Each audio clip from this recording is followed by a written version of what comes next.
Live. Oh, it's turned way down. Okay. Hey guys. Sorry, I'm a little bit late. A little bit late to the game. But we were up late last night.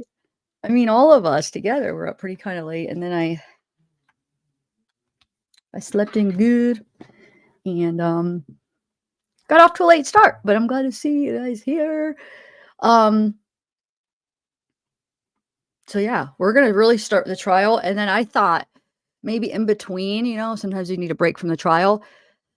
I figured instead of like doing a separate thing to listen to that phone call or whatever, maybe in between some of the testimonies, we could do like different stuff. So we'll start with the trial, and then in between we could watch that first phone call that I've been wanting to watch with you guys with Mila. And then if anything else comes up in between it a little bit. Yay, Melanie. Lurking. Hey, Patty. Hey, Gucci. Hey, Wyatt. Hey, Sharon. Harley Quinn. Yeah, you are new. You are new. I'm glad you keep coming back. Hey, Patty. Gucci in the house. Yeah, I am so anxious for Tuesday to see what they found. That's going to be so interesting. I mean, it's either they found something or they didn't, Yes, it's called Funly. Oh, I checked it today. It only went up a couple $100. I'll show you. Hold on. Let me show you. I just checked it before I went live. Hold on. Let me share my screen really quick. I'll show you. So I had this from yesterday. Okay. And then when I refreshed it, so you see, refresh it, so it only went up $155 from like 20, or it's probably been almost 24 hours. So maybe Wade, people are starting to see. I don't know. I still think he's got 28 days. I still think he might hit 100,000, unfortunately. Oh, and I meant to show you guys this last night. So when I was watching, we were watching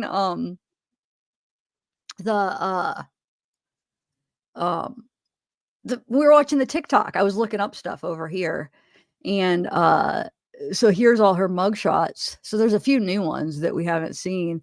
So it starts here as the youngest one. 2009 for traffic offense DUI, drug first offense. And then you have, this is Kristen, Kiosk Kristen. I was looking her up when we were watching the TikTok yesterday. We're watching her on TikTok. This is 2009. So there's a couple new mugshots that I haven't seen around. Non-moving traffic violation. And then this is 2009 too. Wow. Wait, are these all? This is DUI or drugs first offense. Hold on. Let me see the dates on this. This is 11/2. Hold on. 2/19.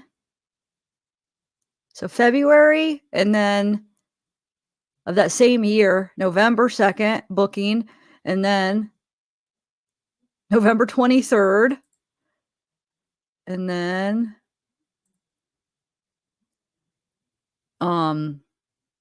to 2014. Moving traffic violation, driving while license suspended. And then these are the ones we've seen, but let's see. I forget what the charges were. 2014. Wait, what was this? 2014 too? Yeah, 226. Not only 3 months later, moving traffic violation, driving while license suspended and revoked. So she got, once again, driving again while license suspended. So then a few months later, she drives again and gets pulled over. Wait, which one was this? Oh, this one.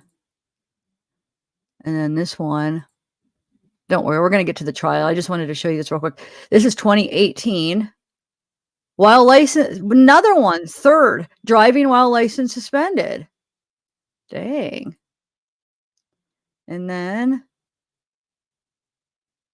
this is 2019. Amphetamine traffic, 14 grams or over. And then this is the last one. 2020. April 2nd, 2020. Another amphetamine traffic, 14 grams or over. So when did she say, remember she said that she had this wake up call because her sister died, right? And then her sister came to her. She thinks her sister like was telling her whatever, straighten up. And she's like, oh, that's when I stopped talking to Wade. She said, I thought she said it was in 2019. Well, she basically said when she stopped talking to Wade. But if we see, this is April 2020, she's still selling amphetamine. So maybe this was the wake up call right here. I don't know. But anyway, all right. You guys ready for the trial?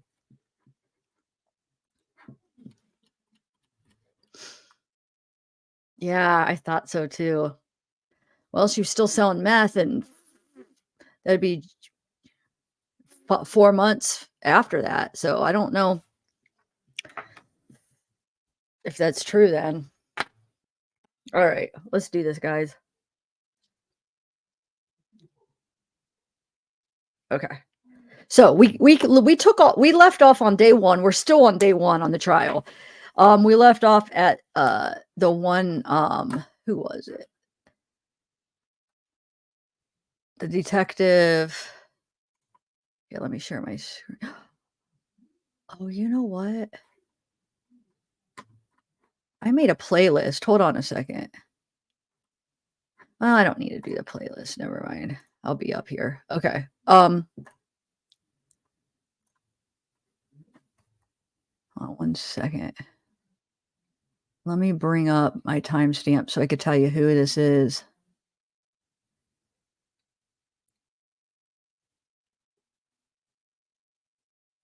So this person is going to be 242. This is the forensic tech for Cape Coral. Christina Potts is who this witness is, okay? You guys ready? Gotta get through these. I can't wait till we get to day 2 because I haven't seen a lot of day 2. All right.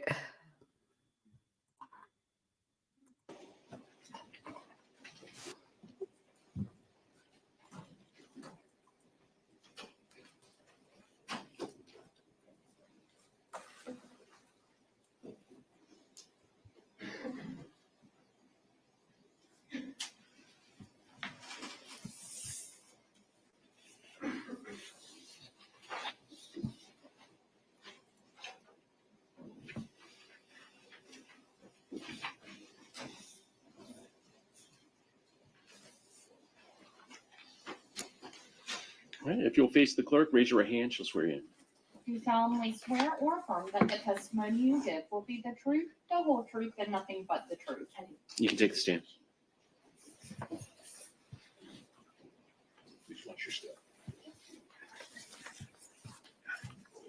All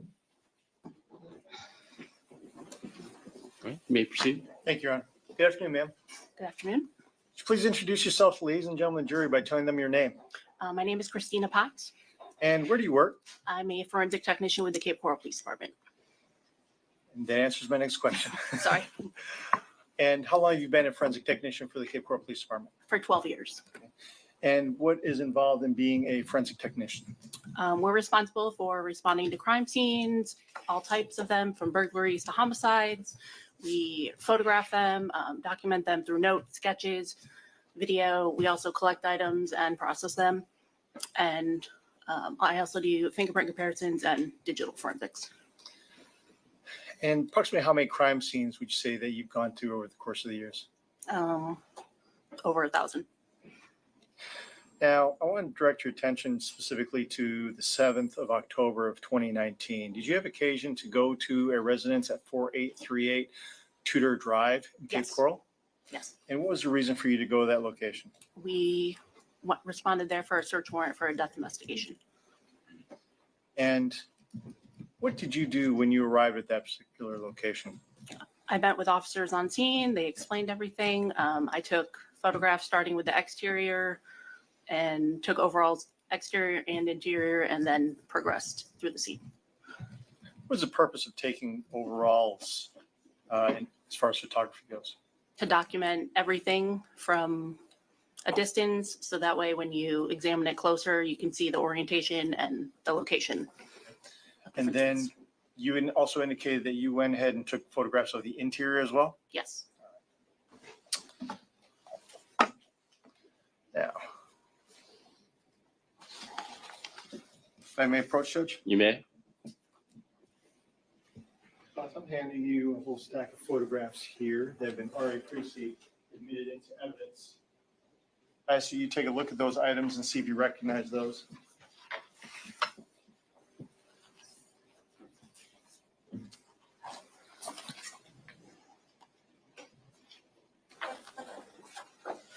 Yes. And are those photographs that you took of 4838 Tudor Drive? Yes. Judge, let the record reflect I'm also showing defense counsel's producing marked states exhibit number 10F, 10G, and 10H.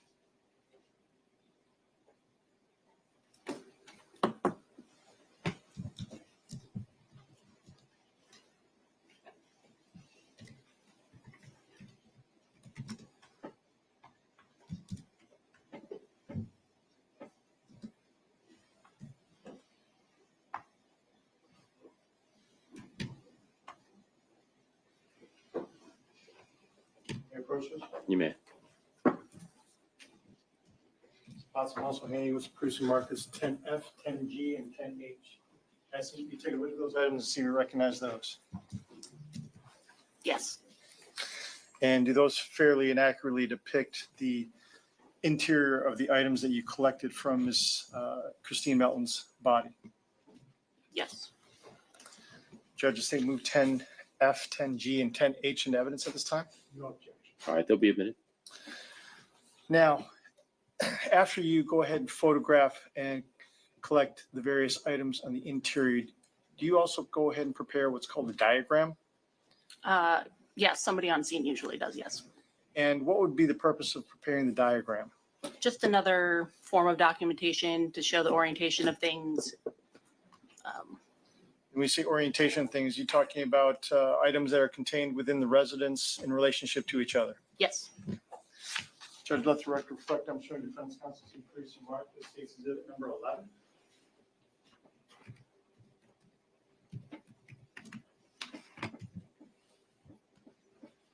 May I approach? You may. Councilman Haney with some previously marked states exhibit number 11. Are you familiar with that particular item? Yes. Are you familiar with that item? It's a diagram made of the residence at Tudor Drive. And that diagram fairly and accurately depicts the items in relationship to each other based upon the photography and the photographs that you took on the 7th of October of 2019. Is that correct? Yes. Judge State moves states exhibit number 11 into evidence at this time as well. Be admitted. Judge, if I may approach and collect the various items to publish. You may. Now, Ms. Potts, I'd like to direct your attention to the screen to your right.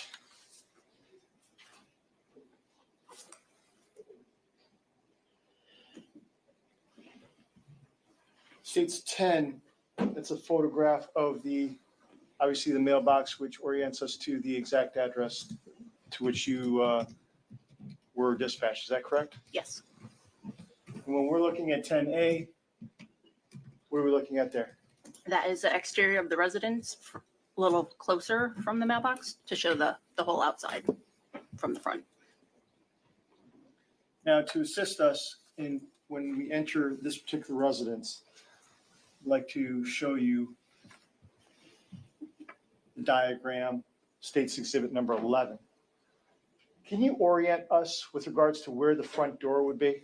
The front door is in the bottom right corner with the line that is kind of at a 90-degree angle in and out. So directly where my pen is and where it says we're in entrance, is that right? Yes. And as we enter into the front door, directly to our left, what area am I referring to as I'm circling the first big rectangle that's to the left of that area?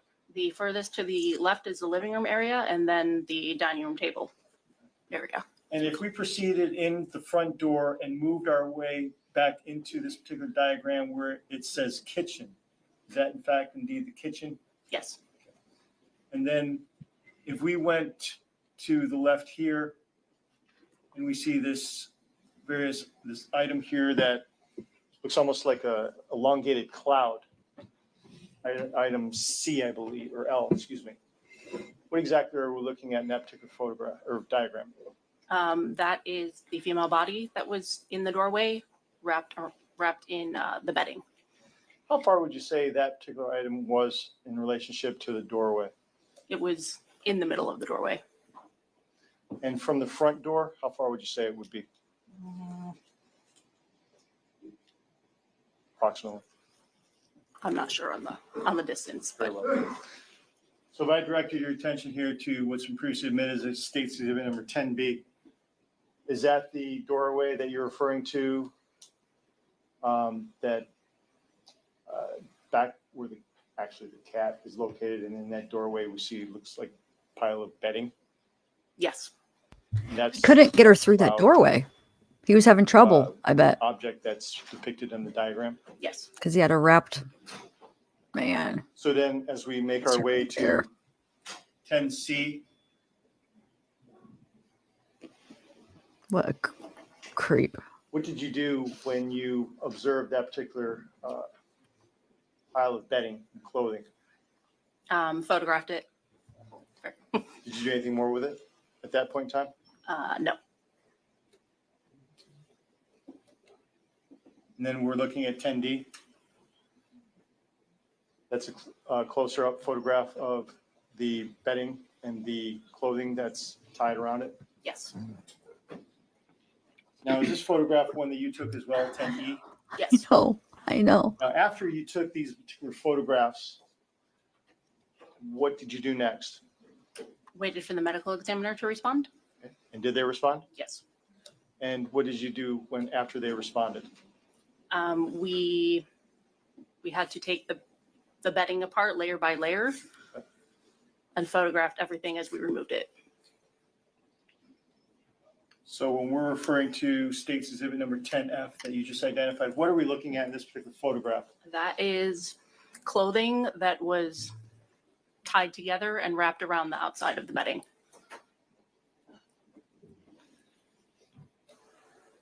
And what kind of clothing was that was being utilized to make the ties? I believe that one is a pair of jeans, a shirt, and a bra.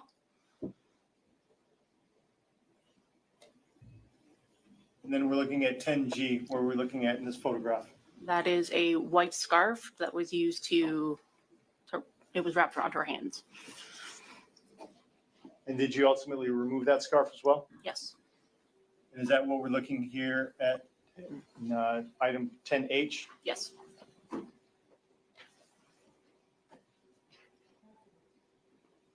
Now, when you discovered the body all wrapped up in those sheets and tied up with that clothing, what happens to the clothing that you had gone ahead and unwrapped the body with?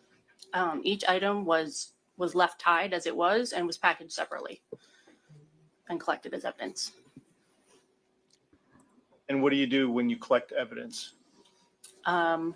We submit it to our evidence unit, and most of those items were sent for additional testing. Now, when you collect these particular items, how is it that you are processing them when you get them back to the lab? They're laid out on butcher paper and photographed in the lab setting, usually with a scale. And do you ultimately wind up going ahead and placing them into specific bags into evidence? Yes. All right. And what's involved in doing that? If something's collected from the scene, we put it in a bag at the scene, and then we transport it back to the lab, and it's in my custody that entire time. Is that to maintain integrity and control over that specific item? Yes.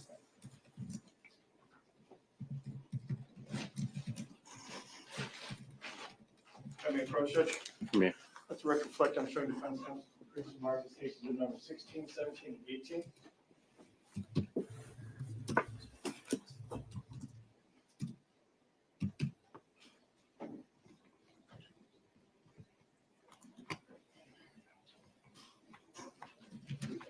Approach, Judge. You may. Ms. Watson, handing was from previously marked cases number 16, 17, and 18.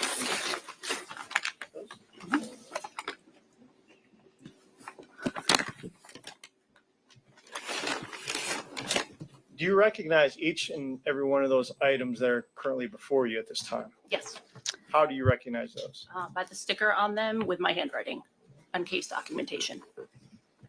And are you aware of whether or not those items are in the same or similar condition as to when you last saw them? Yes, Okay. Judge, at this time, the state would respectfully request assistance as it relates to all three items with a pair of scissors and a pair of gloves, so that way she may examine each item.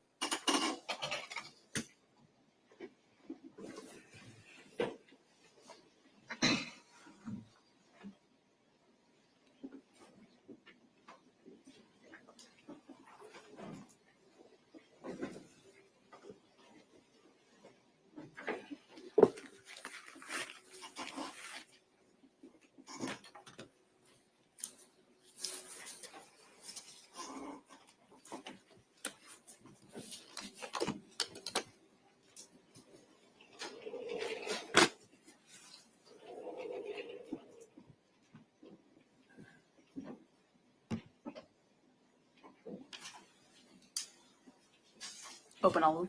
If you'd be so kind. Sorry.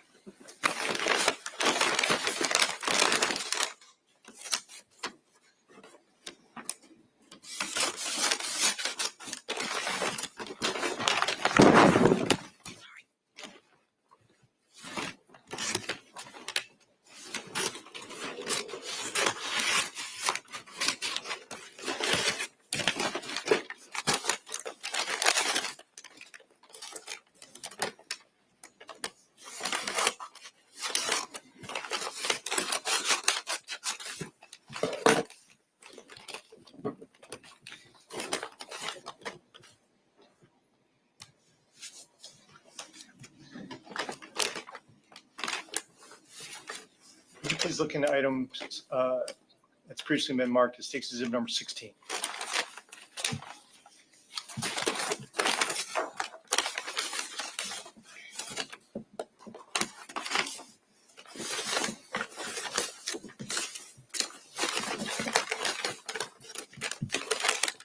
What is that? Have item? to.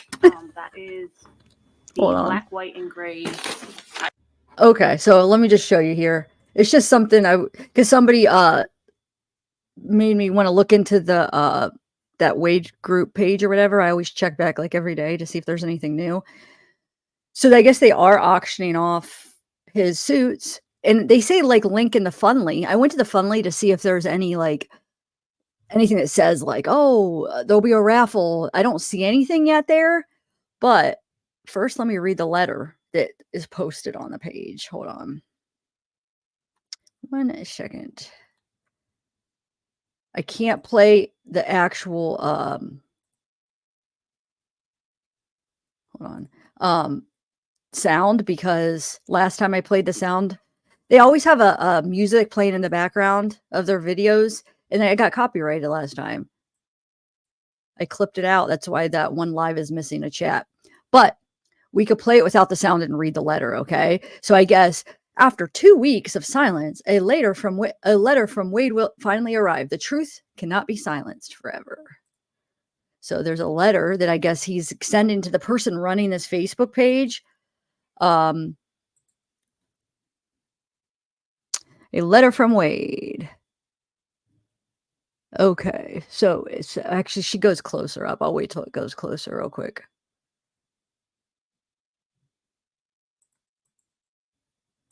It's just like music, and they're opening a letter. Okay. Hello, everyone. It says, to all of my many supporters. As you all may be finally aware. Wait, that's hard to read. Hold on.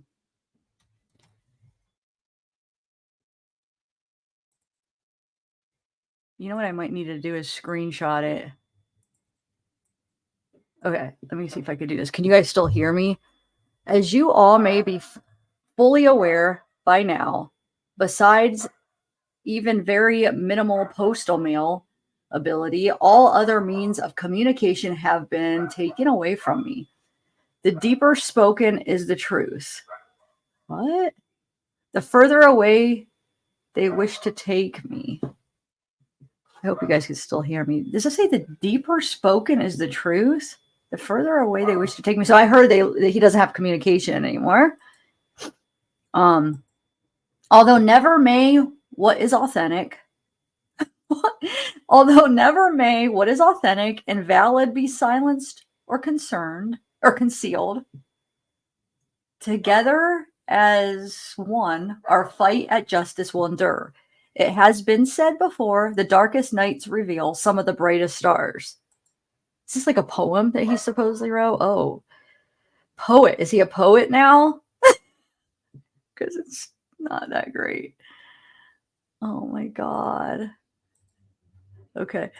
Even now, with as many of us being many oceans apart, there will come a time finally of our being united side by side, counting stars. You are my heart, Wade Wilson. Oh my Lord. That's not even good. That's stupid. That is the stupidest poem I've ever heard. I'm sorry. No, you're not talented. No, you're not talented. Okay. All right. So now there's one more thing that somebody just sent me. I'll share with the suits. I have a question. That one, whoever sent me that email about the suits being auctioned, is there music in that? Because I can't hear on this. So I'm just curious, but here we'll just risk it here. Okay, so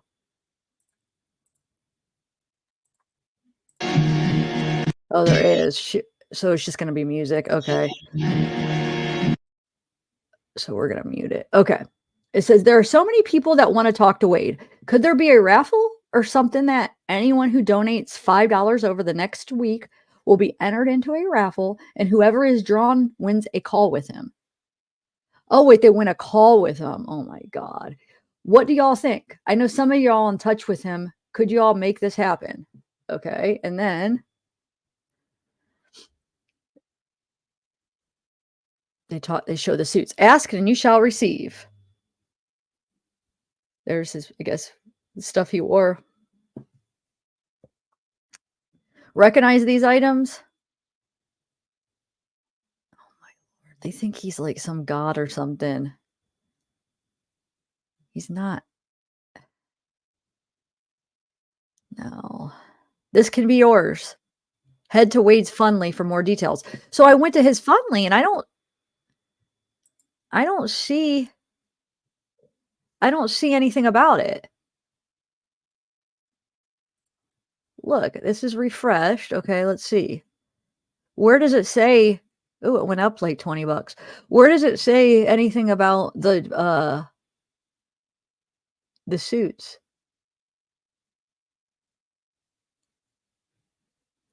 Wait, hold on. I don't know. It doesn't say in this.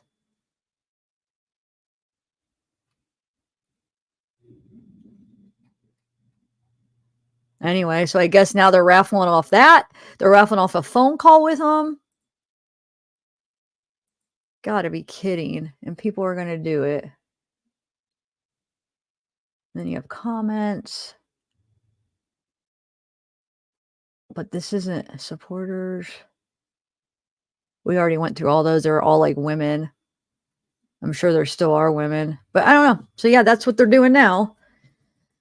Thank you for the email. Who sent that to me? Mallory, thank you. Oh, you sent me another one. Hold on. She sent me another one. Thank you, Mallory. Oh, hold on. This is another one. Let's see. Okay. Same person. Says Wade yesterday. Wait, hold on. Wade yesterday told you his truth. His truth. Yeah, exactly. His truth, not the truth. For too long, I've remained silent, hoping that the justice system would uncover the truth on its own. However, it's clear that I now must take matters into my own hands. Wait, isn't this that one we played on his site a long time ago? And reveal my side of the story. From the very beginning, I have maintained my innocence. This is that one that's on his page. We already listened. This is the one that I got the copyrighted because he says it, and in the background there's music. It's on his, but we did play it in a live. But I'll read it again here. I cooperated fully with the investigation, believing that the truth will prevail, but the system failed me. Evidence was mishandled. Witnesses were intimidated. And my voice was drowned out by the overwhelming pressure to find a scapegoat. Yeah, right. I became the scapegoat, the convenient target to satisfy their demand or justice. I share this story with you now because I believe in the power of truth and strength of your support. Together, we can shine a light on the corruption and flaws within the system that led to this miscarriage of justice. I ask you to continue fighting for my exoneration and demand a thorough reinvestigation of the case, and to stand by my side as we seek justice. Oh, cool, Jordan. Thank you for believing in me and for your unwavering commitment to the truth. Your support gives me so much hope to endure, knowing that one day the truth will set me free. I love you all. And they're trying to silence him. Yeah, I saw this one. So this one is, recently I shared my true story with the world, hoping for justice and transparency. However, since that moment, I've faced new challenges. The corrupted system here is working against me, and they've disabled my phone. It's clear that they're trying to silence me. It's frustrating to hear the inmate next to me freely talking on his phone while mine remains unusable. This is just another example of the injustice, corruption within these walls. They might try to silence me, but they can't silence us all. Please continue to raise your voices and share my story. Together we can fight for the truth. So wait, I have a question. They're auctioning off a conversation with him, but how? Is that a ripoff? Because he said he can't use the phone. How is he going to have a conversation with somebody? Scam. But wait, they're doing you a favor silencing you, because you just dig yourself deeper and deeper. Take it as a favor, because the more you talk to people on the phone, the more exposed that you are. So they're actually doing you a favor. Gosh.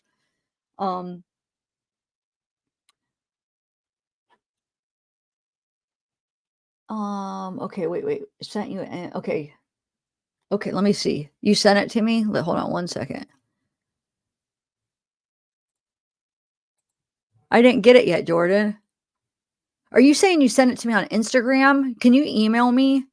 Because I am so behind on my Instagram that I'll try, but I don't know where to find it on there, because I think there's a lot of messages. And since I need to find it quick, maybe it's better if you just email me real quick.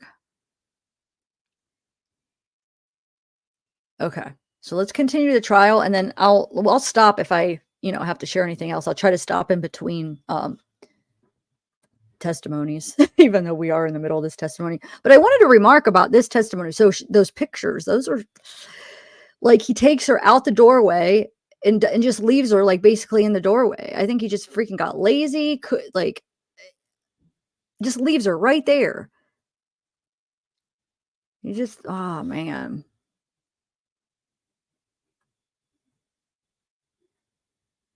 Which I'm glad. I mean, I'm glad that he didn't, because if he would have taken her and then tried to, like, get rid of her somewhere, then he might have gotten away. You know what I'm saying? He might have escaped, because I mean, I don't know what would have happened,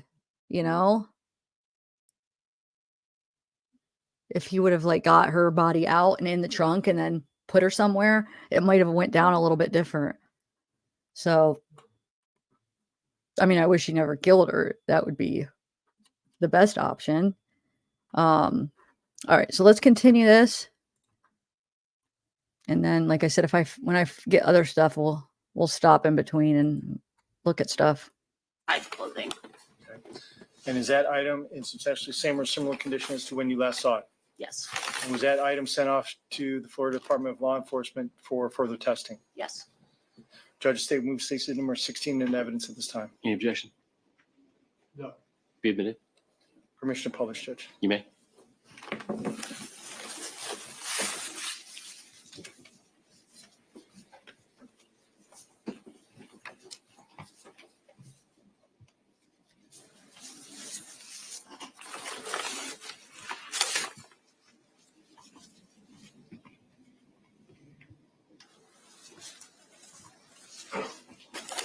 For both of those items, the two items that we see here, it states exhibit number 10D, which is the photograph, picking the tie here towards the bottom of this particular photograph near the leg area. Yes. Directing your attention to state's exhibit number 17. Would you kindly look into that bag and see if you recognize that item?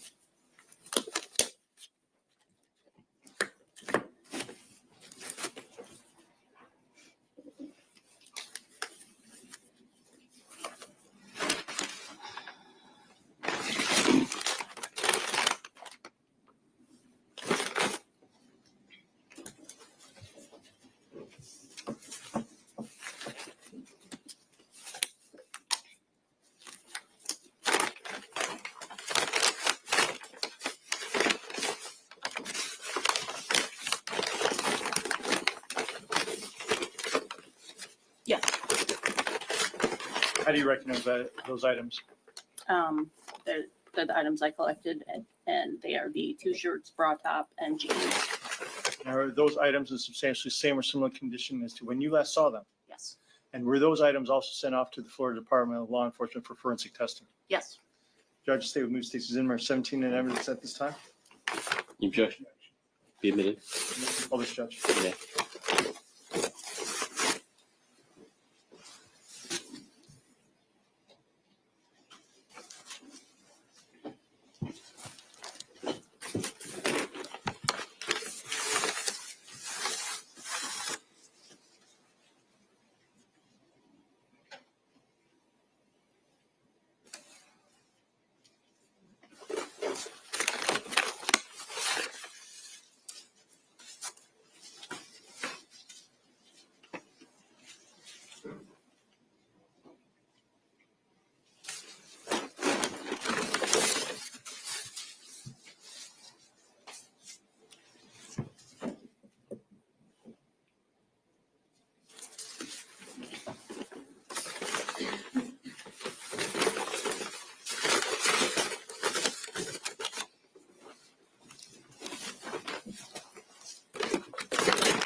Now, Ms. Potts, those items that you identified and looked at and published for the jury just a moment ago, are those items one of the same items that you had gone ahead and taken a photograph of here in State's Exhibit 10D, which reflects the ties midway up the torso in the particular photograph that we have before the jury at this time? Yes. And those were the items that you had to untie in order to place in that bag. Is that correct? I did not untie them. They were untied at FDLE. Fair enough. Now, I ask you to take a look at the State's Exhibit number 18.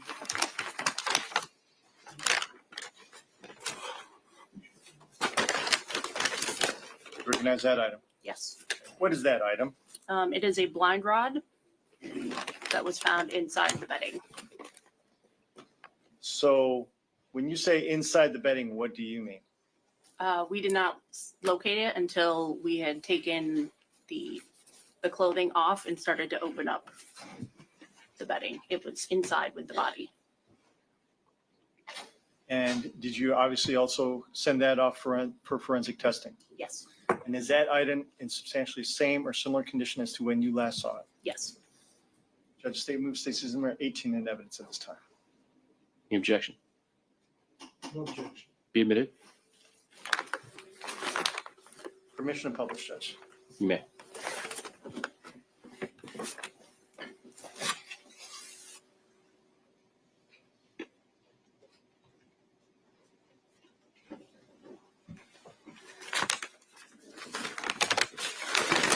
Was there anything of note worthy evidentiary value that you saw on this particular item, other than it was collected and found with the body that was wrapped? Yes, there was red stains on one of the ends. Do you know which end? The non-handle, this one.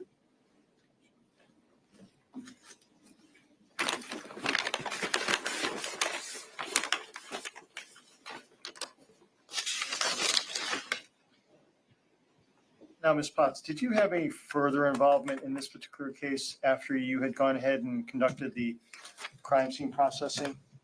Yes. What was that? I also completed a body search warrant. And what is a body search warrant? When there is a search warrant provided to collect evidence from a body, usually photographs, possibly clothing, swabs. And did you conduct a body search warrant on a gentleman by the name of Wade Wilson? Yes, I did. And do you see Mr. Wilson here in the courtroom today? Yes, I do. Please point him out and describe an article of clothing that he's wearing. He is sitting at the right side table in a blue jacket and yellow tie. Now, would you please describe for us, when you conduct a body search warrant, how you go about doing that? First, I photograph the search warrant usually, then I take overalls of the individual, overall, closer head, close-ups of hands, then have them turn around and do the same. And also any tattoos, marks, cuts, scratches, anything of possible evidence, and evidentiary value. Does that also entail collecting what are called buccal swabs? Yes, And what are buccal swabs? they are swab samples collected from the inside of the cheeks And what is the purpose of collecting buccal swabs? to obtain a known DNA standard. And would that be from the saliva obviously contained within the mouth? Yeah, the saliva and skin cells. Judge, let the record reflect I'm showing defense counsel from previous remark to station 38. May I approach? You may. Spots, I'm handing you some previous remark to station number 38. Please take a look at that item and see if you recognize that. Yes. How do you recognize that? I recognize it by the sticker in my handwriting with the case documentation. And is that item in substantially the same or similar condition as to when you last saw it? Yes.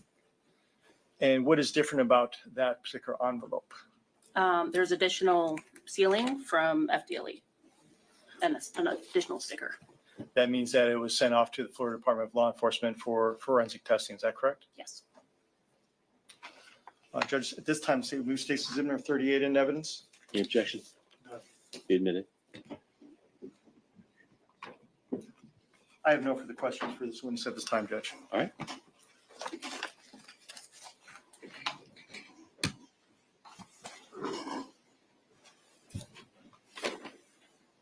Ms. Potts, did you untie, apparently there were some sort of clothing tied around the, what was it, a mattress? It was like the mattress pad and the foam cover and sheets and blankets, Okay, and what was tied around them? clothing items. Okay. Did you undo those clothing items? I did not untie them. We carefully pulled them off to keep them in the same condition they were in. All right, and that's how you sent them to FDLE? Yes. All right.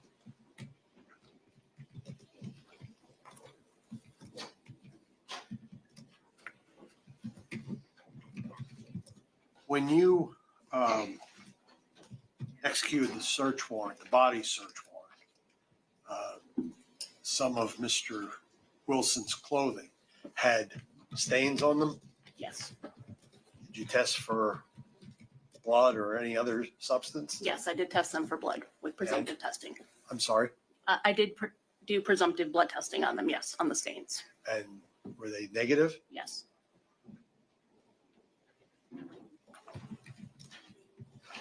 You process Miss Melton's house for fingerprints, correct? Yes. Did you, and you took fingerprints from Mr. Wilson? I did not take fingerprints from him. Did you compare the fingerprints that you collected from the house against what you were advised were Mr. Wilson's fingerprints? A different analyst did the fingerprint comparison. Who was that, ma'am? Lisa Lansky did the report.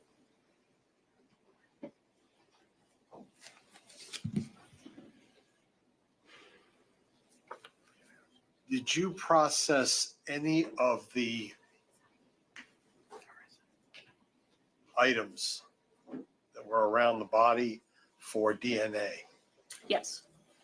And what did you find? I collected swab samples from almost every item I collected, and I don't believe those were sent for testing. They were what? They were not sent for testing Why not? because we're allotted a certain amount of items that we're allowed to send, and we can only continue testing if there's not evidentiary value found from the initial items. And there, I take it, since you weren't able to send these items, there was nothing of evidentiary value found in what was submitted. No, that means there was. There was. Yes. Okay, so why didn't they send the rest of the items that you processed, that you located? It was not requested.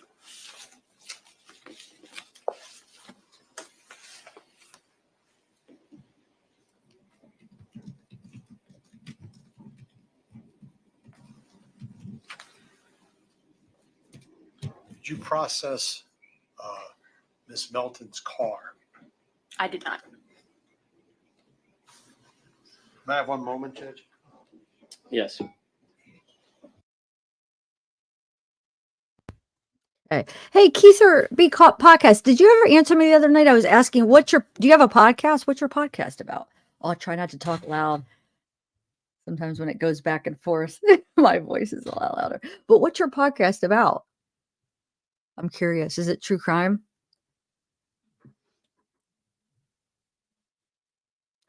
I don't know. They didn't say, like, it made it seem like, why is there no sound on? Oh, there we go. Mrs. Potts, for clarification, when you conducted your body search warrant of Mr. Wilson, do you know approximately how many days or how much time after you processed the scene did that body search warrant take place? It was the same night. It was the same night? Yes. Now, the items that you had gone ahead and collected that were not sent off, are you aware of whether or not Florida Department of Law Enforcement goes ahead and continues testing various items that are found around a particular item or a specific item of interest once they've confirmed specific DNA? They usually will not continue testing. Thank you. No further questions, Judge. Anything else? Just one. Go ahead. So it's FDLE's position, to your knowledge, in a homicide case, that they only test a limited number of items? Yes. Depending on the evidentiary results that they gave. So if the items test positive to begin with, they don't want any more? They may accept additional items, but they will not take every item from a case, no. Nothing further. Okay. Anything else? No, Judge. All right, you can You may step down. ask, it should be excused. Any No objection? objection. She's excused. And you can step down.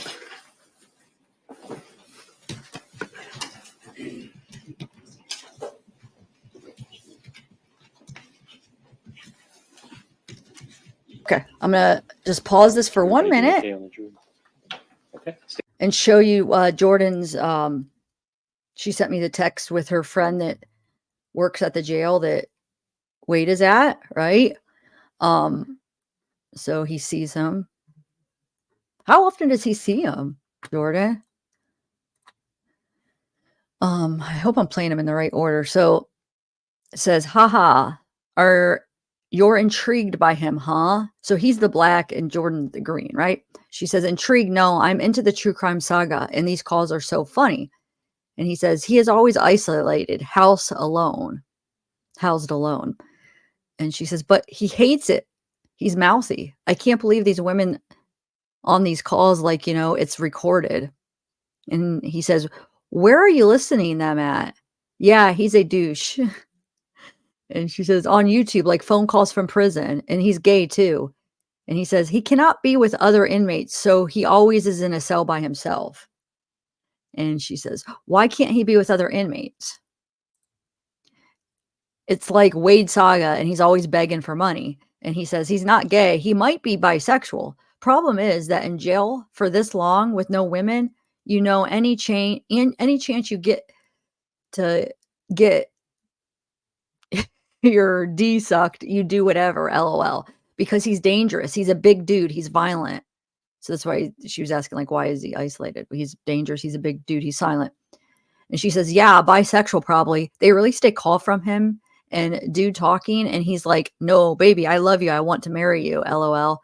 What is he like? 6'6" or something? And this guy says, yeah, 6'3", which that's what his dad said. He's 6'3". He's not 6'6". So, yep. But he does that to get money from people. He plays like he's gay because she needs, I think that's the last. Oh no, here we go. Yeah, there's more. Because she needs something from them. That guy is probably outright. So he can send money and make things for him. He's a player. He does whatever to get money sent to him. And that's crazy because this guy hasn't even heard the calls, right, Jordan? Because he's like, where are you listening to the calls? So he hasn't even heard the calls, and he already sees and knows that, yeah, he's just freaking, he does that to get money from them. He plays like he's gay because she needs something from them, or he needs something from them. That guy is probably outright, so he can send them money and make things for them. He's a player. He does whatever to get money sent to him. And then she says, yeah, it's definitely a money thing. So he can get snacks. If you listen to his calls, he'll be like, can you put money on the kiosk so I can eat this week? But now he has like a GoFundMe that's almost 70 grand, LOL. And he says, that's crazy, but he will never get out. And she says, you don't think? He's going for an MRI. And then that's the last one. Thank you for sending that. That's interesting. Somebody that's like sees him in jail. Cool. Thank you so much. That's cool that you sent those to Shea.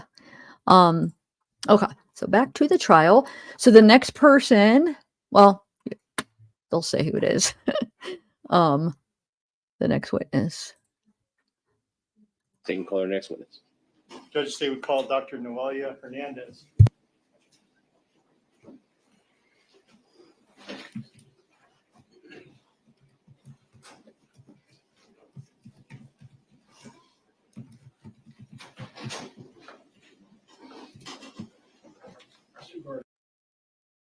She's right here, Alexis, survivor. It's Alexis that goes to the trial. That's his fiance. I don't know if they're still engaged, but yep, she's right here. All right. Dr. Noelia Hernandez.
You're fine, Jordan. He didn't do anything wrong. All right, if you'll just face the It's clerk fine. and raise your right hand, she'll swear you. Do you solemnly swear or affirm that the testimony you give will be the truth, the whole truth, and nothing but the truth? I swear. You can take the stand. Do you need these items up here, Mr. Green? No, Your Honor, thank you. You want to get? Absolutely, Judge. May I approach clerk? You may. I don't know, Edith. I mean, maybe to his lawyers to try to fight this. I mean, he's not going to win, but I don't know how much I don't know how that's going to work. I really don't. I'm sure they'll give him some for commissary. It sucks that his adoptive parents can't even raise a couple $1,000 barely for their house that burnt down. Sure. Good afternoon, Doctor. Good afternoon. Please introduce yourself to the ladies and gentlemen of the jury by telling them your name. I'm Dr. Noelia Alemar Hernandez. Dr. Hernandez, would you please tell us what it is that you do for a living? I'm an associate medical examiner here in Lee County at the District 21 Medical Examiner's Office. And what type of background do you have that allows you to be a medical examiner? I did a bachelor's degree in chemistry at the University of Puerto Rico. Then I did 4 years of medical school at the University of Puerto Rico as well. Then I did a residency program in anatomic pathology at NYU. And then I did a forensic pathology fellowship program at the Miami-Dade Medical Examiner's Office. And how long have you been a medical examiner? After training, almost 5 years now. Could you tell the ladies and gentlemen of the jury what pathology actually is? Yes. So pathology is a branch of medicine that studies disease, just like internal medicine is also a branch of medicine. And what is forensic pathology? So forensic pathology would be a subspecialty of pathology, just like, for example, cardiology is a subspecialty of internal medicine. And what forensic pathology focuses on is determining the cause and manner of death by examining a dead body, as well as reviewing medical records and whatever information we have to make that determination. And what is anatomical pathology? Anatomical pathology is just when you talk about pathology, you have anatomical and clinical. Anatomical focuses more on studying disease, like organs. So we do a lot of, for example, when you have a biopsy that would get sent to the lab, that's an anatomic pathologist that looks at that under the microscope. So it's not just doing autopsies, you're also looking at a lot of slides to diagnose disease as well in any organ. Now, over the past 5 years that you've actually been a medical examiner, how many autopsies have you performed? Probably close to 1,400. Now, in October of 2019, were you an associate medical examiner here in Lee County? Yes, I was. And did you have an opportunity to perform the autopsy of a young lady by the name of Christine Melton? Yes, I did. In general, could you describe for ladies and gentlemen in the jury the medical purpose for conducting an autopsy? So like I was saying, we conduct autopsies to, the main reason is to determine the cause and manner of death for a decedent, as well as to document disease and injury as well on a dead person. Please explain for ladies and gentlemen of the jury what exactly a cause of death is. So the cause of death is the disease, the injury, or it could be a combination of both that causes the death of an individual. And when you refer to manner of death, what do you mean? So manner of death is just a classification of how the cause of death came about. So it can be classified as natural, somebody that dies, for example, of old age or just heart disease. It can be an accident, like, for example, somebody that dies in a car accident. Suicide, when somebody takes their own life. Homicide, which is deaths at the hands of another. And undetermined, which is when it could either fit into more than one of those categories, or we don't have enough information to put it into any of those categories. Now, let me draw your attention then to the autopsy of Miss Christine Melton on the 8th of October of 2019. Would you please describe for ladies and gentlemen of the jury how you began conducting the autopsy of Miss Melton? So when we first received the body, it's sealed and locked in a body bag. So we begin the autopsy by doing an external examination where we document everything on the body, things like height and weight, and just the general appearance of the deceased, as well as any injuries or any markings that might be on the body. And we also collect evidence as well while we're doing the external examination. Would you please tell us what, if any, injuries that you observed on the body of Miss Christine Melton during that you were conducting the external examination? She had some small bruises on her neck and the left side of her face, like almost towards her neck, as well as she had some small abrasions, which are kind of, I guess a layman's term would be saying like a scrape or a scratch, as well as some ecchymosis, which is basically like saying a bruise, like when you just bump your hand against something, for example, and you get like a bruise, that would be an ecchymosis. Scattered, she had small ones scattered throughout her body, like her torso and her extremities. Did you notice any damage or injury to her hands? She had a minute abrasion on her right hand, and she had artificial nails, and so some of the nails on her right hand were broken or like you could only see fragments of the artificial nails. And did you have an opportunity to go ahead and photograph all these external injuries that you had just described? Yes. Judge, let the record reflect I'm showing defense counsel's proofs and mark the cases of number 13A, 13B, 13C, and also 13D.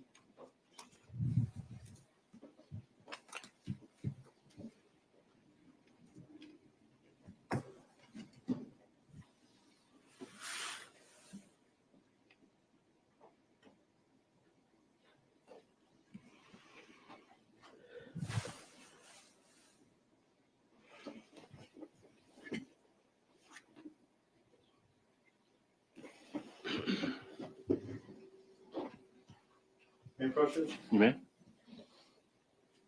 Doctor, I'm handing you some proofs and mark the cases of number 13A, 13B, 13C, and as well as 13D. I see you take a look at those items, see if you recognize those.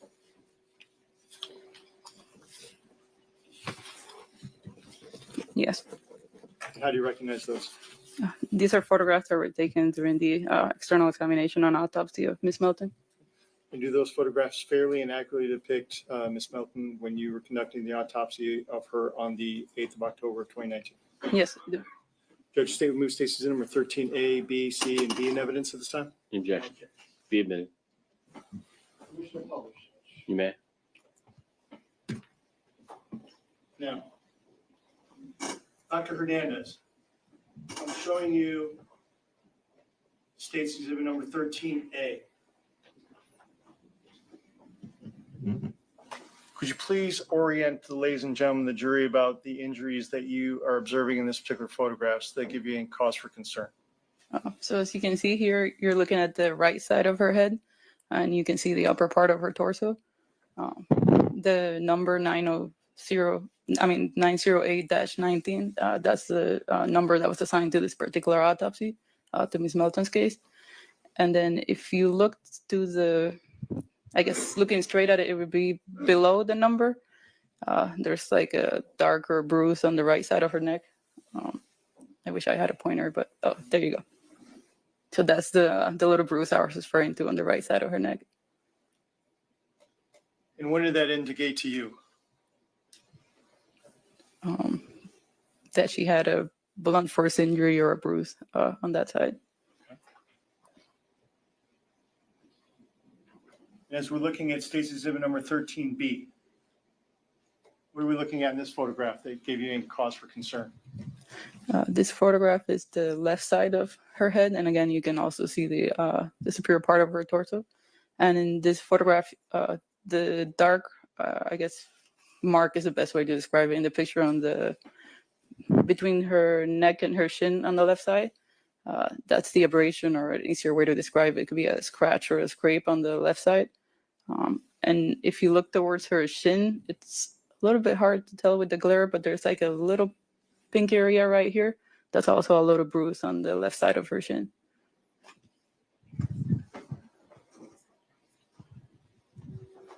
Doctor, would it assist you to step down off the stand and approach the actual screen itself and allow yourself to orient the jury to what exactly it is that you're referring to? Sure. Court's permission. Okay.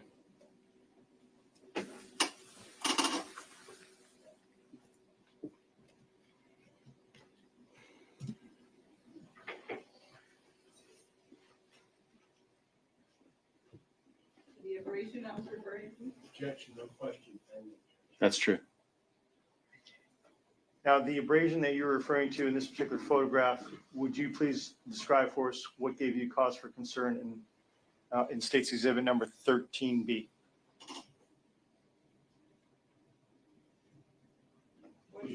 Would you please point to the abrasion that you're referring to? Okay. And what gave you any cause for concern as it relates to that particular injury? Because it's an injury. You're gonna have to speak up louder because there's not a microphone over there. At this point, I was simply documenting all the external injuries, so it gave me concern because it is an injury and it is on her body. And because of its location, does that also give you any cause for concern? Because it's on her neck, it's concerning, given the other findings I found during the autopsy. What other injury were you pointing out in this particular photograph? Right here? You're referring to the bottom of her chin? Yes. And what are we looking at when we're looking at the bottom of her chin? There is a small bruise right there.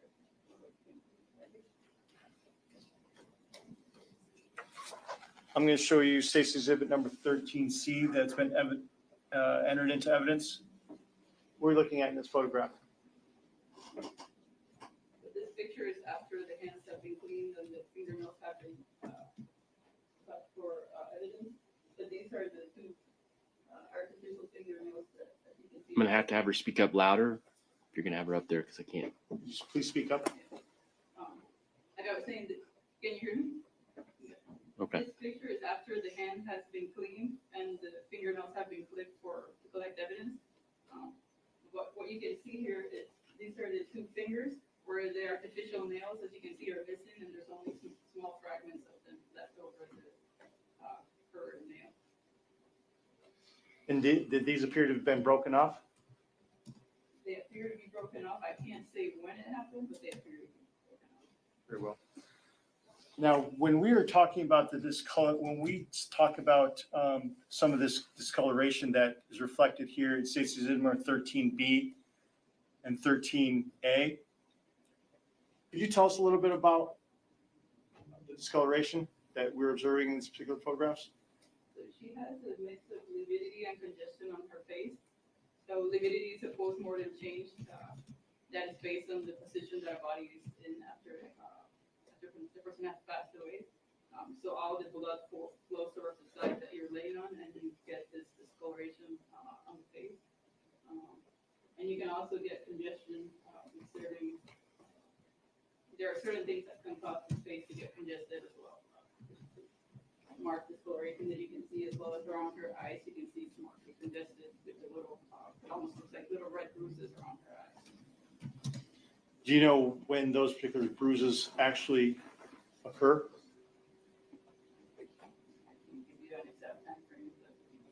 Well, what I mean is, would those have occurred before she died, at the time of death, or after death?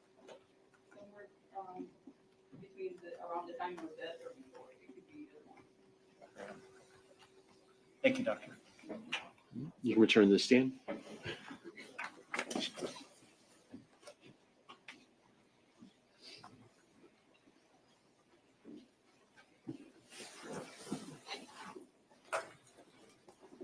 Doctor, the external injuries that you observed and photographed of Ms. Melton, after you conducted your external examination, what is your next step in the process? That's where we do the autopsy, which is what you always see on TV, where we start with the Y-shaped incision. We reflect the skin, and we examine all of the organs. And in this particular case, we actually reflected the skin of the extremities as well to look for injuries. Okay. When we're talking about a Y-cut incision, what do you mean? You start at the shoulders, and you go down towards the center of the chest. So that's the top part of the Y, and then you extend it all the way down to inferior part of the abdomen. So that's the Y-shaped incision. Okay, and when you say we were reflecting the skin, that means basically pulling it back and opening up the body. Is that correct?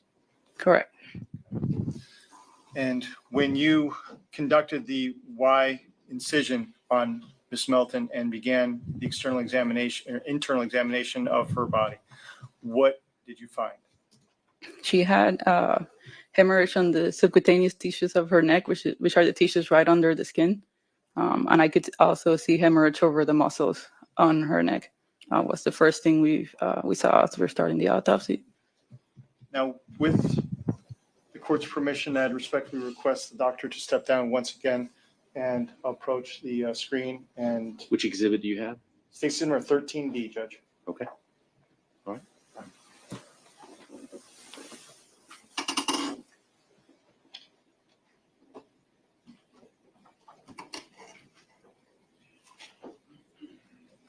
Doctor, when we're looking here at State's exhibit number 13D, what are we looking at? This is a picture of the neck from the inside. So the more, this area right here, that's the skin that has been reflected towards the top of the head. And these right here, those are the muscles of the anterior neck that have also been reflected upwards as well. So what you can see is there's hemorrhage on most of those muscles on the anterior neck. Here, all of these muscles as well. And what we're doing is we're reflecting those muscles layer by layer to see how deep that hemorrhage extends to. And in her case, when we keep reflecting those muscles, it goes all the way to the deeper muscles as well as on the surface of the thyroid gland, which is sitting right over the thyroid cartilage. What do you mean when you say that when you began reflecting the muscles, it went deeper? So we start with the muscles that are more superficial. They start with what's called the sternocleidomastoid muscles, which are the big muscles that are more towards the side right here. And then we start with the next layer on the anterior neck. And once you reflect that, you pull it up, there's another muscle under it. So you keep going deeper into the muscle. That's what I mean by slicing. Does the deeper the muscle and the deeper the discoloration also correlate to the amount of force necessary to create that kind of injury and trauma? In a way, yes. What do you mean in a way? I can't tell you how much force, but yes, in order to make it go deeper, it would have to be a stronger force or a harder object or force. So the more pressure, the deeper the damage or deeper the injury. Is that right? And when we're looking at this particular photograph in general, there are a number of dark discolored areas around the neck area that indicate injury. Is that fair to say? Yes, those are hemorrhage, dark areas. Okay. And that's because the deeper or the more pressure that's used around the neck area, the deeper the injury that's caused. Okay. As you return back to the stand, please.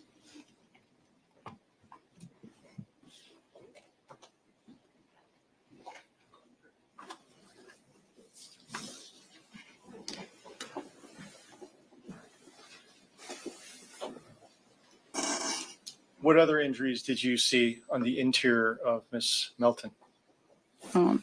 So when we reflect, and again, it's the same thing, we pull it back, the scalp, which is essentially the skin around your head. There were hemorrhages or contusions on both sides of the scalp. She also had contusions on both lungs. She had a small contusion on her transverse colon, which is part of the large bowel that is going horizontal at the upper part of your abdomen. Let's talk about the scalp injury. You indicated that there was a hemorrhage there as well? Contusion? There's contusions, yes, on both sides of the scalp. What does that mean? It's hemorrhage on the inner surface of the scalp. How would one get damage to the interior of the scalp? So those are consistent with blunt force injuries. So someone actually striking someone or the head actually striking something? It could be either one, yes. You indicated that there was also damage to the lungs or injury to the lungs? Yes. Okay. What damage did you see or injury did you see to the lungs? So there's hemorrhage on the surface as well as extending slightly into the parenchyma or the inside of the lung. So those are what we call contusions on the lungs, which are also evidence of blunt force injuries. When we're talking about contusions, is that a fancy word for bruising? Yes. So when we're talking about bruising to the lungs, how much force or pressure would it take in order to do that? I mean, that's kind of like a hard question to answer. I can't say exactly how much pressure. Would it be fair to say that if someone punched you in the lungs pretty hard, that would cause that kind of damage or injury? If they punch you in the chest, yes, they could do that. You also indicated that there was damage to the colon area. Yes. And would you please describe what injury that you saw there? Same thing. It was hemorrhage on the surface of the colon, and it's a transverse colon, so it sits towards the top of your abdomen. And what type of damage did you see there? That's also a blunt force injury. And once again, that's actually someone striking you, or you actually striking something. Is that right? That's right.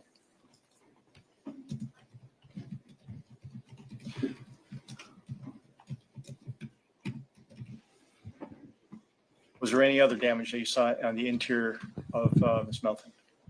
She also had a contusion to her liver and one to her bladder.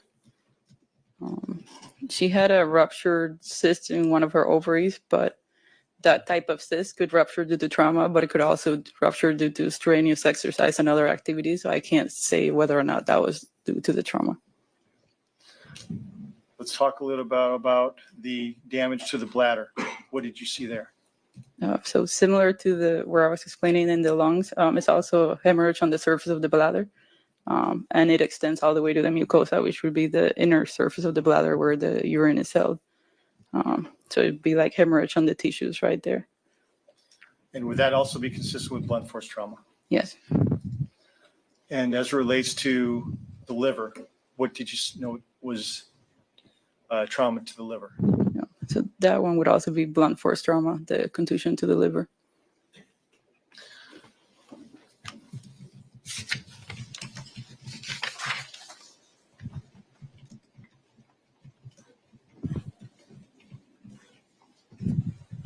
All right.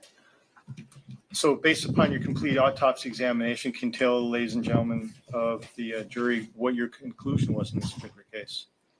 So in this case, based on what I was explaining earlier in the neck, how she had hemorrhage extending from the superficial muscles all the way to the deep muscles, as well as the bruises on the outside of her neck. And also she had petechia on one of her eyelids and some petechia on her scalp. It's all of her autopsy findings taken together are consistent with death by asphyxia due to compression of the neck. You just mentioned petechia of the eye and petechia of the scalp. Can you please describe for ladies and gentlemen of the jury in layman's terms what that means? So petechia are pinpoint hemorrhage. So they're like a tiny little dot, and they're caused when your venous pressure goes up. So it causes a backup of the blood, and all of that pressure causes your little venules to burst. So you just create this little, like pinpoint, tiny little hemorrhage. And that would have been as a result of the asphyxiation? That's one of the causes for petechia, yes. And doctor, did you also complete a death certificate in this particular case? Yes. Judge, let the record reflect I'm showing defense counsel's increase in marked as cases 15 and 14.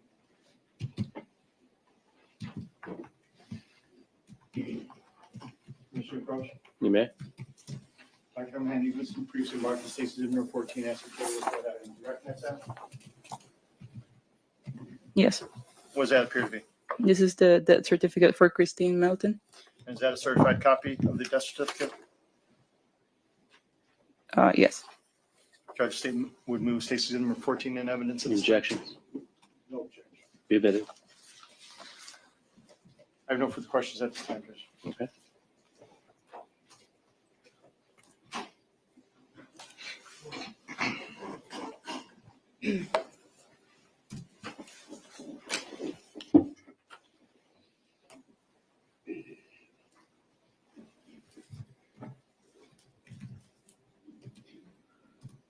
Doctor, when you, back in 2019, that's 5 years ago. You just like a brand new medical examiner?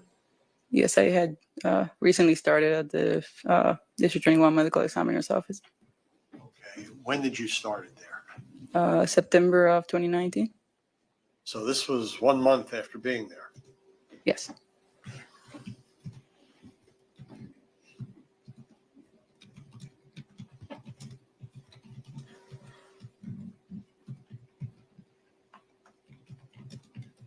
Did you take, or as part of your protocol, did you take DNA scrapings from under Miss Melton's nails?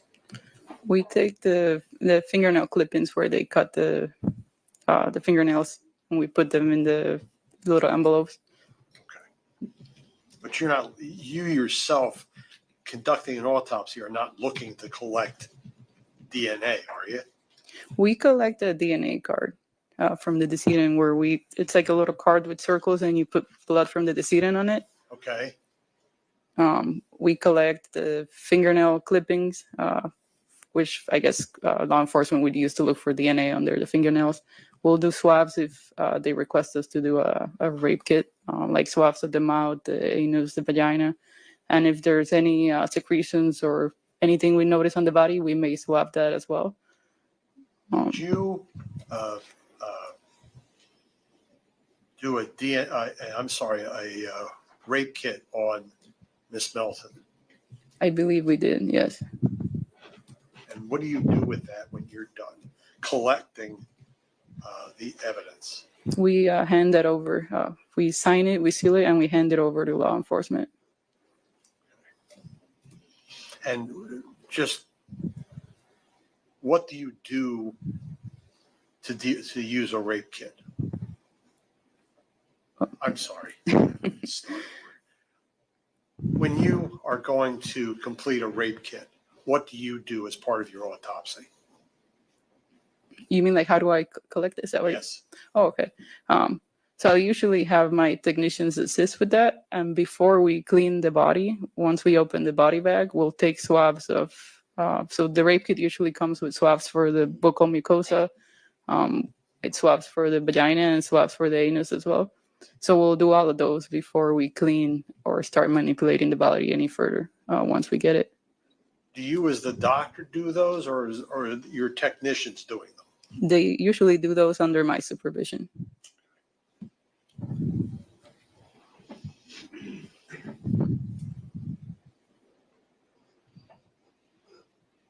Could the injuries to the neck area occur during rough sex? Some of the injuries, I guess it's possible. You mentioned various contusions on the body. Were there contusions on the exterior of the body that corresponded to what you found on the internal examination? So, for example, one of the bruises on the right side of the neck, there was hemorrhage corresponding to that area. Some of the bruises on her extremity, I don't remember the exact locations, had hemorrhage under the skin corresponding to those bruises. But not all of them had a bruise that you could see on the skin over them. Well, like you said, petechiae. How long does it take to, I think you said those were burst capillaries? They're burst little venules, so they're some of the smallest blood vessels in the body. How long does it take for that time, for one of those things to burst? I can't really give you a time frame. That would probably depend on how much pressure you're applying. The higher the pressure, the faster they would burst. So they could burst in basically seconds, depending on what's happening. That's correct.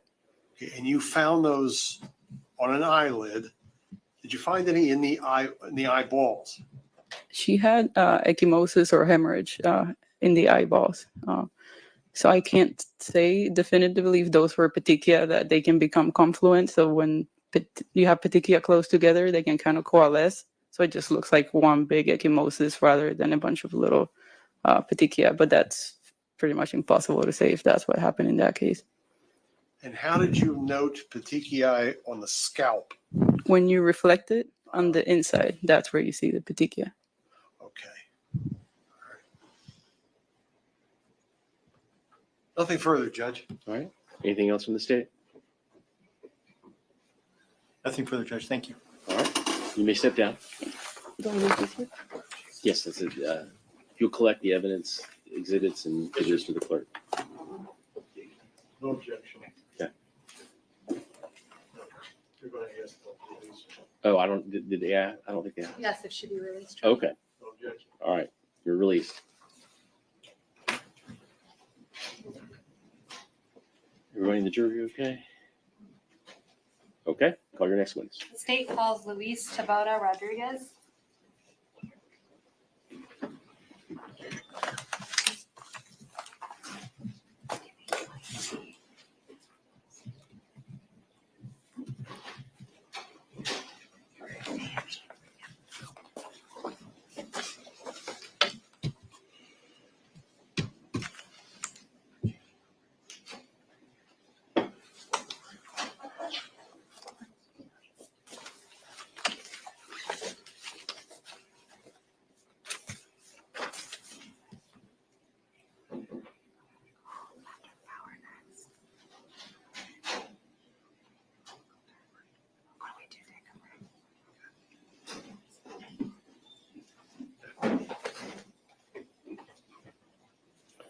All right. Sir, if you'll just face the clerk and raise your right hand, she'll swear you in.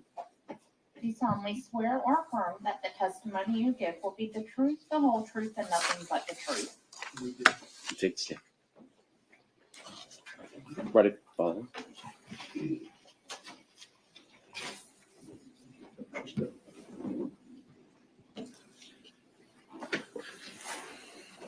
All right. You Inquire. may proceed. Good afternoon. Good afternoon. Please state your name for the record. My name is Luis Tabora Rodriguez. Could you please spell your name for the record? I have two last names. It's Taboada is Taboada, and Rodriguez is Rod. Okay, spell again. Rodriguz.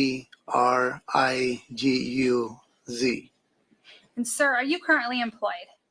Yes, I am the director of clinical service at Nova University. I want to take you back to October 7th of 2019. What were you doing on that day? That day was the day that I went to my daughter's school. So I went there to pay the after school program. Where did your daughter go to school at the time? That was Hector Cafarara School, elementary school at Cape Coral town. Now, when you were going to the school, was there anything that caught your attention?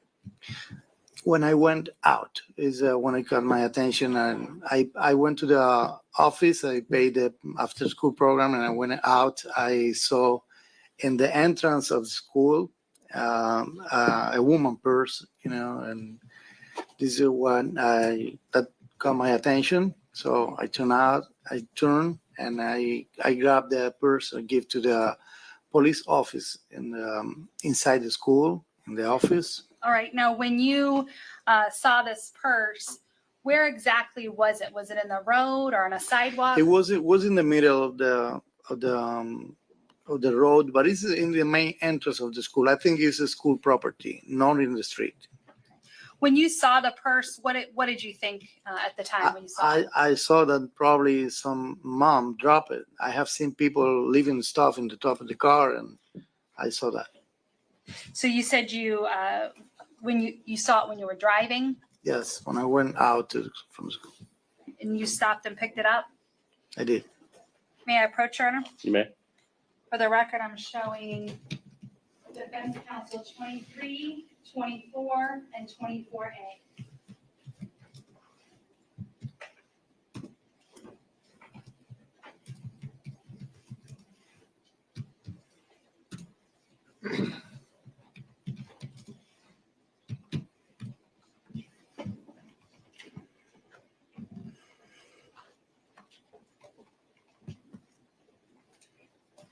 Sir, I'm showing you states exhibits 23, 24, and 24A. Are these photographs of the purse that you picked up from in front of the elementary school and turned into the school resource officer? It was kind of brown. Okay. Yeah, I don't remember exactly. It was kind of brown, but it was a woman purse. Okay. So you're not for sure whether this is it, but you did pick up a purse and turn it into the school resource officer? Yes, I did. Okay.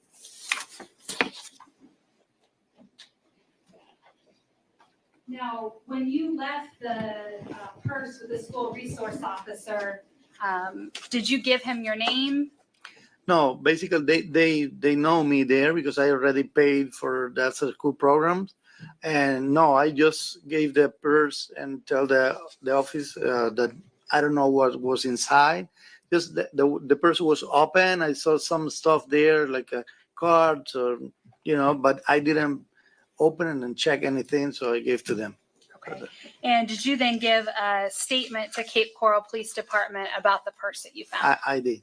All right, this time the state tenders a witness. No cross. Very well. Sir, you can step down.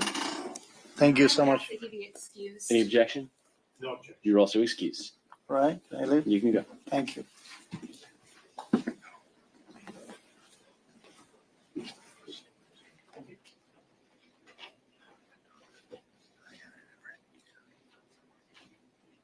All right, this time the state calls Don Griffin.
All right.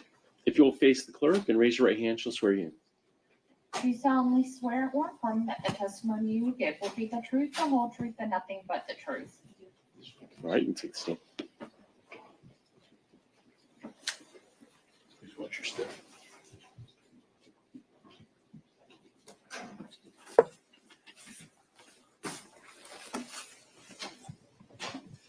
May I inquire? You may proceed. Good afternoon. Please state your name for the record. Dawn Griffin. Ms. Griffin, where do you work? I worked at Benson and Associates. Say it again, please. I worked at Benson and Associates. That was back on October 7th of 2019 you were working there? Yes. What type of a company is that? Interior design. What was your role for them? I was just like a staff person that helped out in different areas. Now, back on October 7th of 2019, about what time did you arrive to work? 6:30 Was that in the morning or evening? morning. When you arrived at work, where did you go? There's 2 offices. I went into the administrative side. Now, is the administrative office connected to the other office? Don't think they're physically connected, no. So you would have to go outside one office to get Yes. to the other office? Yes. Now, once you got inside the office, did something attract your attention? Not till later, not till I moved to the other office. And once you moved to the other office, what attracted your attention? Someone passed closely to the door that of the office I was in, did not have a shirt on. It was early. I think after 7:30, it was still pretty early. Not many other businesses were open at that point. This person that passed by without a shirt on, were you able to tell whether it was a man or a woman? Man, And did you notice any tattoos? there were tattoos. Now, what happened after the man passed by? Nothing. It was split second of my view. I just went back to work. As you were working again, did something else attract your attention? When I was in the back, I heard something that drew my attention to look outside. What did you hear that drew your attention? I don't remember exactly what it was I heard. It was enough to draw my attention to come out of the back. Did it sound like a voice? Yes, And did it sound like a female voice or male voice? I would, most likely a female, it sounded to me. Objection, speculation. Sustain. Now, when you heard this voice, what was it that you did?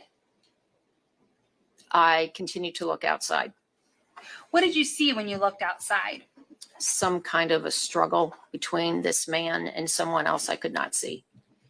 The struggle between the man and the other person, were you able to observe any part of that person? Of the other person, Correct. I could just see hair, And what color was the hair? blonde. Did you see whether the man had his hand on this person's hair? I don't remember exactly. Now, how long did you watch this struggle go on? I would say it was a short time. Maybe a minute. I don't know. Okay. Did you notice anything about the car that was next to them? There were two cars. There was one parked in front of where the doorway is to this office, and there was another car behind that. Did you know the owner of either of those cars? I didn't remember at the time that the car next to the office was for an employee from the office. The other car next to the employee's car, was that a car that you recognized or knew about? No. Now, after observing this struggle, what did you do? I called the police. And did they get there right away? It didn't seem like it. Now, was anybody else in either of your offices at that time? I was the only one in this particular office. There were the other staff members in the other office, the administrative side. Were you able to let them know about what was going on? Yes, after I hung up with the police, I called the other office to let them know. And did you make sure that your door was locked? Yes, Eventually, did police show? yes, And did they ask you about what had happened? no, So at some point, did you give some information to a police officer? yes, And that was at a later date? yes. I have nothing further and tender the witness. About what time was this? After 7:30, 8 o'clock? The incident, Yes. sometime after 7:30. No, nothing further. All right. Ask that she be excused, Your Honor. Any objection? No objection. You can sit down and you're excused.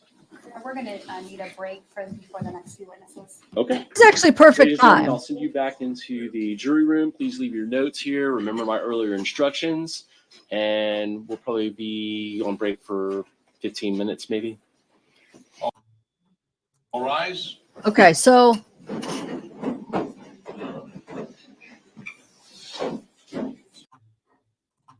yeah, so maybe I'll come back. We'll watch, go over to Jumpsuit Pablo. Is it at 4 o'clock? So is it in 15 minutes? Hold on, let me see. I just was over there, but I forget if it said 15 minutes or. Oh, it already started. Okay. Yeah, all right. I'll just do it again. Let's go over and watch him, and then I'll come back when he ends. We'll continue the trial. I know I just saw he's live right now. All right. Let's go watch together. All right, I'll see you over there. And then, like I said, after that, we'll hop back on. All right. Bye.